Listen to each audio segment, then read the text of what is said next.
Hi, I'm Robbie Dwight.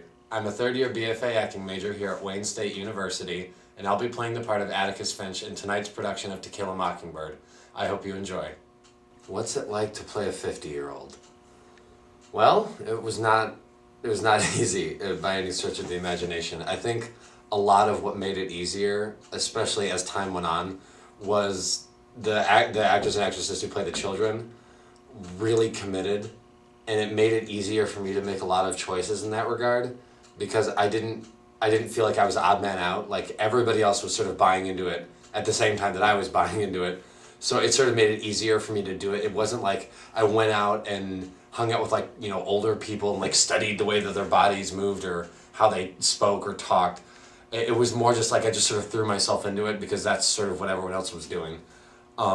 So it's way more of an ensemble thing than I think people realize, especially having read the book, and not everybody is as familiar with the play adaptation of it, at least. That it's way more of an ensemble piece when it's a stage production as opposed to a novel. If I had any final thoughts on the production, I guess they would mostly be about how important this was. And it was interesting because initially, I mean, I've loved the book since I was a kid. When I found out that I was in it and I had this huge part in it, I was like really excited, but I was also really terrified. But as this has gone on, like, the importance of it really has shown itself. And it seems like it would be something that would be sort of dated just because of the time period and how we actually have progressed as a society. But the interesting thing that I notice is that, like, while we have progressed as a society, we also sort of haven't progressed at the same time.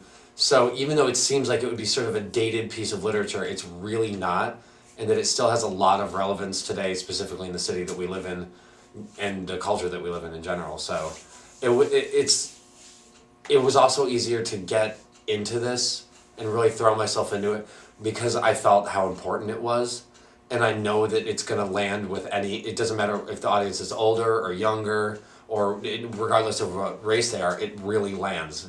And even though the messages in it are sort of specific to particular, you know, I think it was, you know, black and white, it really applies to almost every single race, regardless of what's going on in the circumstances. Like, the ideas are still universal, so I'm really excited about it.